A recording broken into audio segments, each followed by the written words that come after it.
All right. What's up, everybody? My name is Ray. I am an immigrant, came from Egypt to New York when I was 2 years old, not by myself. Every business I built has been peer-to-peer. So a little bit about me, I'm not the bull run, bear run guy. I'm the guy that's building the bull run that will never stop. I believe in a world of unstoppable commerce. I believe in a world of prosperity. I believe humans can do amazing things.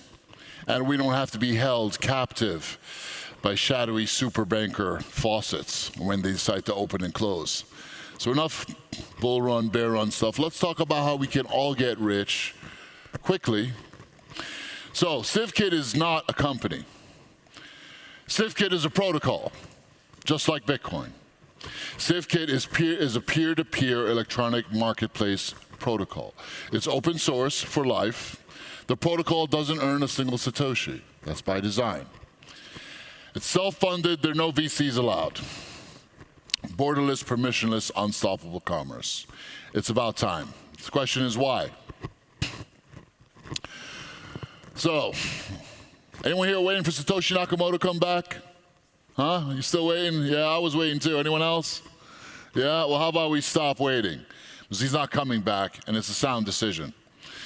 So you see this little doggy here on the screen? He's cute, right? You guys ever see that movie, Hachiko? Hachi, it's a beautiful movie. The guy died. His dog waited him for 11 years. He never came back, though. So Hachiko, Team Hachiko is what we're calling this CivKit team. And it's a bunch of people that are tired of waiting. We realized what Satoshi's original vision was. And it was a lot more than just a wallet. If we're really going to change the world, we have to make the money move. The money has to flow around the world. People ask me, how did you do it in Africa? What's going on over there? You know, Africa is not a poor country, folks. They have a lot of wealth in the ground. They have a lot of wealth in their young people. But they also have a lot of money.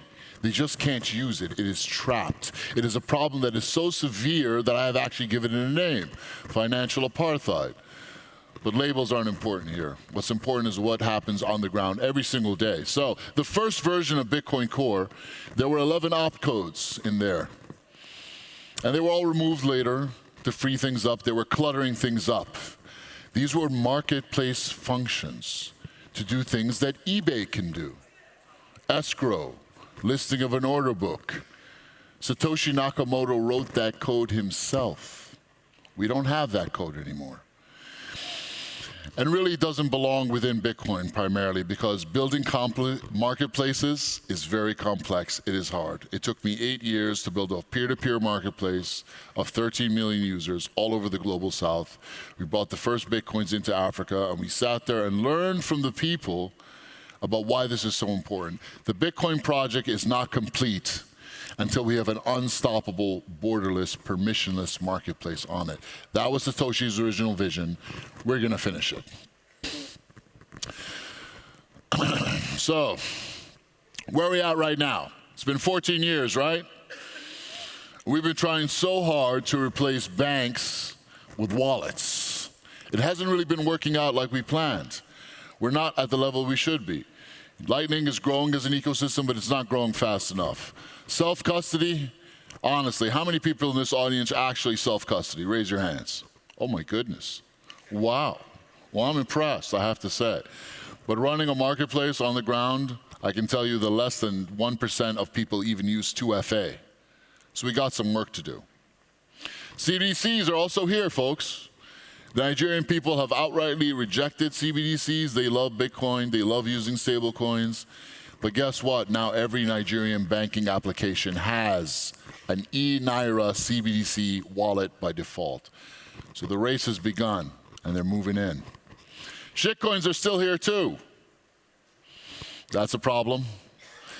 And regulation is closing in on Bitcoin. In the UK, you're going to need to pass a test by January 6th before you can buy your first Bitcoin.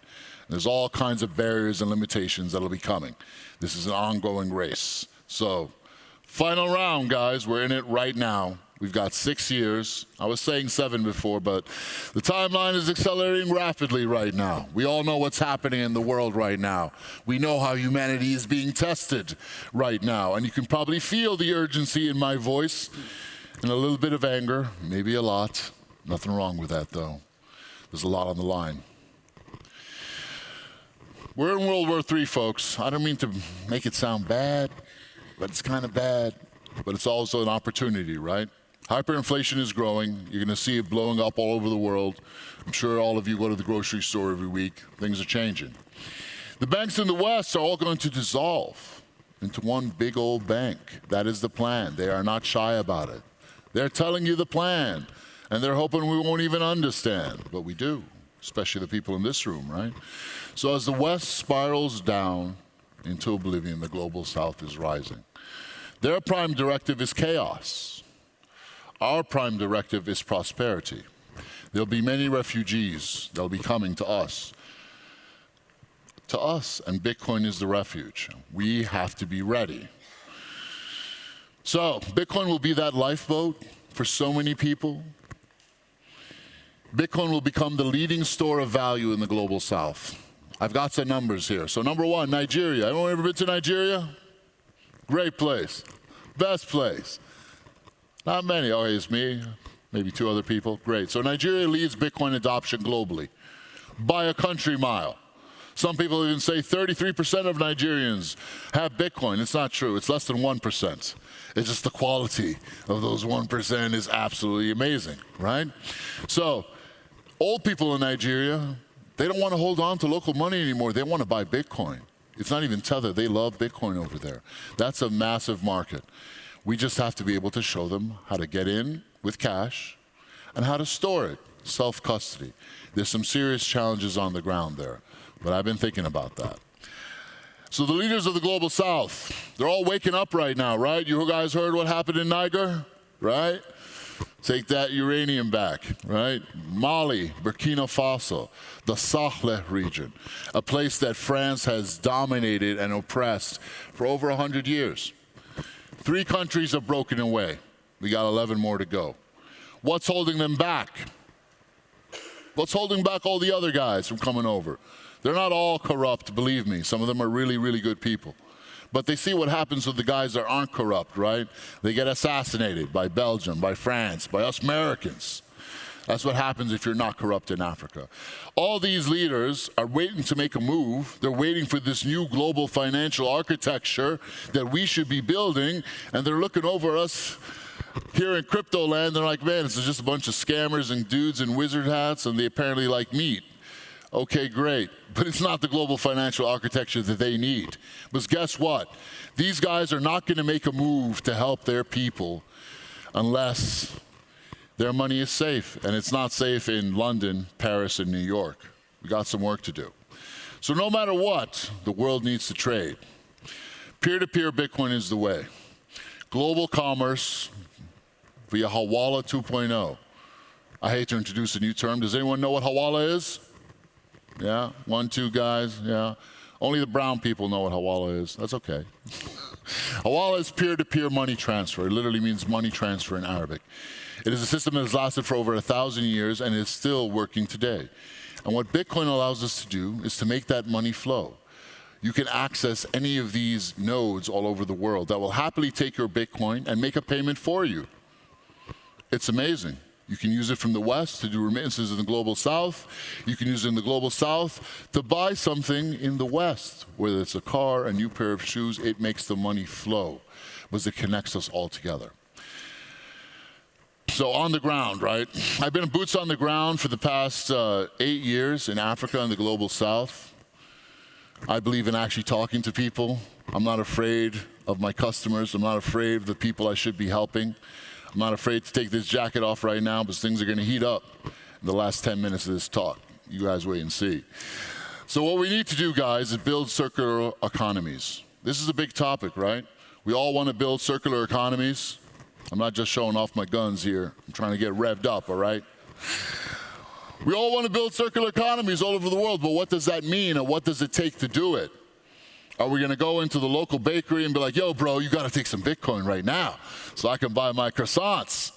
Is that what's going to do it? So we all just harass the retail merchants? It's not going to work, guys. I tried it for 2 years. That's not the way to do it. You have to go to where the action is, to where the energy is. And the energy in the global South is in these young people that want to make money. Making money is not a bad thing. put aside the Christian guilt. God made us to be rich, and those people there are tired of seeing their lives wasted. They want to make money. Nothing wrong with that. We have to show them how to do that, because there's a lot of money out there to be made. Everyone cool with making money here? Yeah? Yeah, you better be, because we're here to solve the money problem, right? So, building an army of peer-to-peer arbitrage traders that can start their own remittance or payments business. This is what I've been doing for the past 10 years. And these people are so powerful. These traders, they act like a kind of, you guys know the Jekyll Island? You ever read that book? And how the central bankers got together and conspired to do something evil? Well, these guys get together and they conspire to do something awesome. Tron USDT. How did that happen? Anyone know? You think Justin Sun just managed to convince the entire global south? No, he had nothing to do with it, but all these peer-to-peer arbitrage traders said, hey, we want a stable unit of account for our peer-to-peer transactions. We need something cheap. So they're the ones that made Tron USDT happen. Well, guess what? We're going to make that happen on Bitcoin. And they're my buddies, so they're going to come over. And all that volume is going to come back to where it belongs, Bitcoin. Now, there's some huge challenges to solve, like the mitigation of fraud. Fraud is one of the biggest challenges, if not the biggest challenge in the global south. Banks, compliance, regulators, they don't want to deal with these people. I love dealing with these people. So we need to scale to every use case, and we need to focus on the global south. Education, learn to earn, all that needs to happen, but we're not doing enough. Because the lifeboat is great, but we need far more than a lifeboat, guys. We need the ark. We need to build the ark. What does that actually mean? Where are all these refugees going to go? Where's the landing point for this new world going to be? 99% of governance is about money. Anyone here thinks voting still works? It doesn't. Protesting doesn't help much either, but bless the people that do. What works is you vote with your money. That's what works. So to make this happen, to build this ark, it's a lot more complex than just a marketplace, which is just an order book, a payment with a condition, they call it an escrow, every debit card has it, and a wallet, right? Those three things make up a marketplace, and that's great. But we called it Civilization Toolkit, not Market Kit for a reason. But to make that marketplace work and to make it scale such that the entirety of humanity comes over, there are three essential pieces that are needed. We need a stable unit of account, an internal eCash. That's actually why I came here, to talk to Paulo and the gang, the Tether guys, because RGB is a pretty nice piece of kit, and we're going to integrate it into CivKit. CivKit uses Nostr, Tor, and Bitcoin. The only three truly anonymous, decentralized technologies that we have. But believe me, we like to borrow. We're also going to need something else, reputation. Reputation is critical to make this happen, guys. Now, all the OPSEC guys are going to be screaming out right now, because reputation usually means identity, and that will indeed have to be a part of this, because in peer-to-peer, you want to know who's, who you're making a payment to, that they're not a drug dealer, that they're not going to charge back your PayPal account and you're going to lose it. So that's needed too. Decentralized identity and reputation attached to it. The payoff there is massive, because then we can send credit and lending services to people. We can give a credit score to everyone in the global south. There's one more piece that's needed, and this one is actually the hardest of all. Anyone here ever get into a financial dispute with someone? Ever happen? Anyone here ever been to court? What happens if there's no recourse? How's the math going to decide who's right and who's wrong here? Because there's Bitcoin on one side and fiat on another, which is a very murky, nebulous world prone to a lot of political espionage, right? What you need is a decentralized court system. People need recourse in their trades. Tremendous amount of game theory is required to make this happen. But guess what? I've already done it in a centralized way. Now we're going to do it in a decentralized way, and that's why we called it CivKit. Courts, judges, peer-to-peer arbitrators, anyone here can be an arbitrator, and they can earn off of that. And that will also give birth to a new cottage industry within this peer-to-peer industry as well.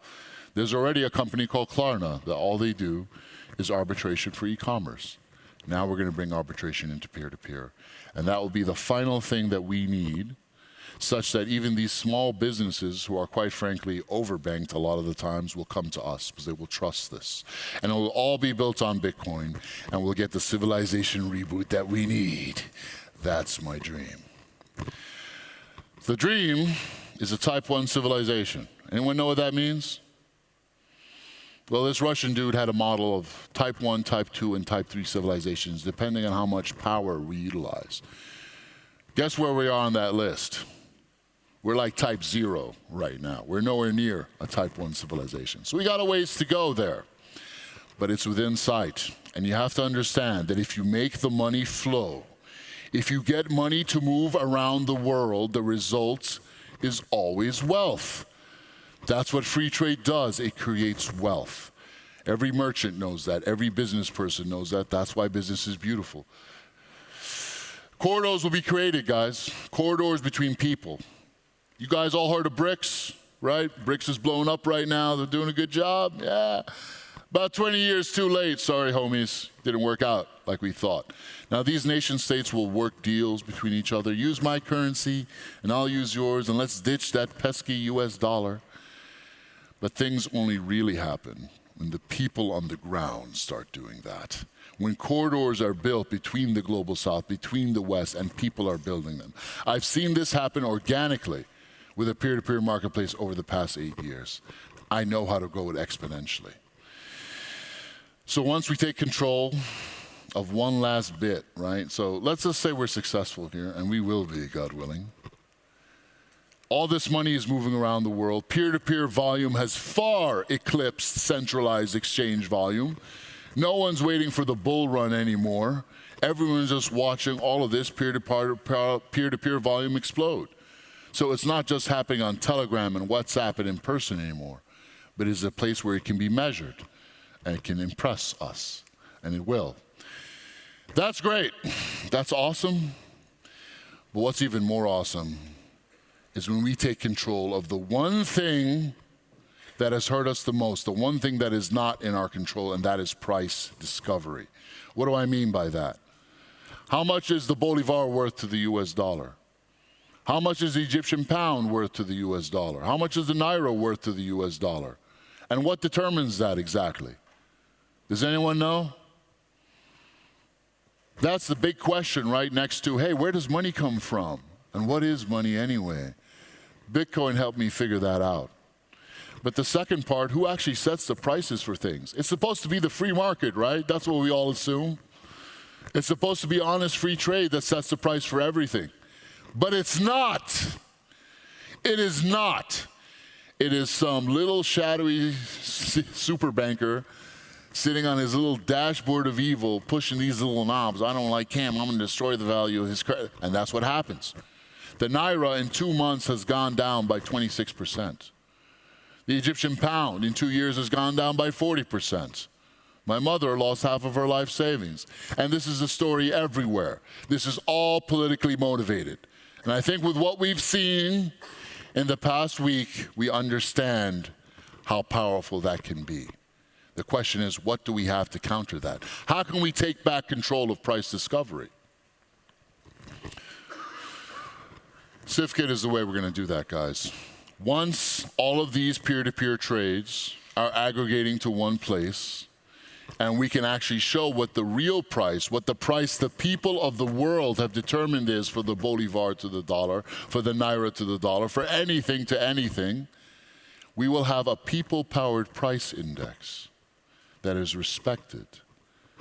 And then these shadowy super bankers won't be able to hold that gun to the head of every global South leader and say, you got to do what we tell you to do. Because guess what? The Marines don't have to land for us to hurt you. We can make your whole country a whole lot poorer because we control the Forex. We control price discovery. Once that superpower is out of their hands, it's going to be a runaway train. You're going to see cities like Dubai popping up all over the global South. You're going to see runaway prosperity happening fast, and it has proven by history. Within 4 years, a country can go from zero to hero, even in the middle of a Great Depression. It's happened before. It's going to happen again. Whole nation states will be on the Bitcoin standard. Self-custody won't be a gimmick. It will be a culture. Self-custody culture. That's what makes Bitcoin so amazing. Bitcoin will become the store of value for the global South, and maybe for the West too, if we catch on fast enough. And peace will invariably, inevitably break out. Thank you all so much.